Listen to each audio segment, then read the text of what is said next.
بسم اللہ الرحمن الرحیم۔ السلام علیکم ناظرین، آپ دیکھ رہے ہیں پس منظر ٹی وی۔ ناظرین، جیسا کہ آپ کے علم میں ہوگا کہ جمعیت علماء اسلام فضل الرحمان گروپ نے آزادی مارچ کا اعلان کر دیا ہے۔ دوسری جانب وفاقی حکومت نے حزب اختلاف کی جماعت جمعیت علماء اسلام کی ذیلی تنظیم انصار الاسلام کو کالعدم قرار دینے کے لیے اقدامات اٹھانا شروع کر دیے ہیں، اور اس ضمن میں وزارت داخلہ نے قانونی رائے لینے کی غرض سے ایک سمری وزارت قانون کو بھجوائی ہے۔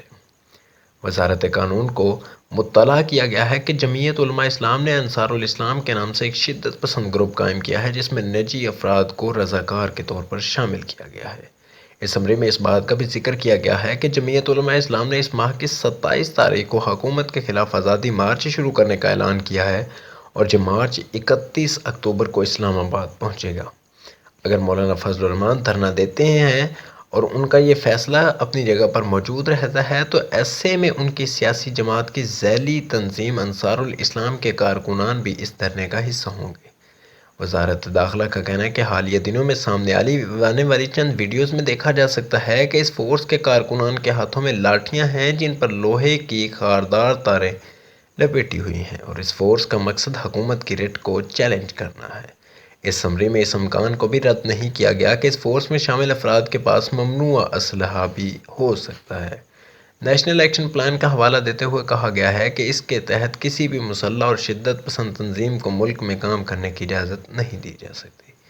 نمائندہ بی بی سی دانش حسین سے بات کرتے ہوئے جمعیت علماء اسلام کے سیکرٹری جنرل مولانا عبدالغفور حیدری کا کہنا تھا کہ انصار الاسلام کے قیام اس وقت عمل میں آیا تھا جب جمعیت علماء اسلام معرض وجود میں آئی۔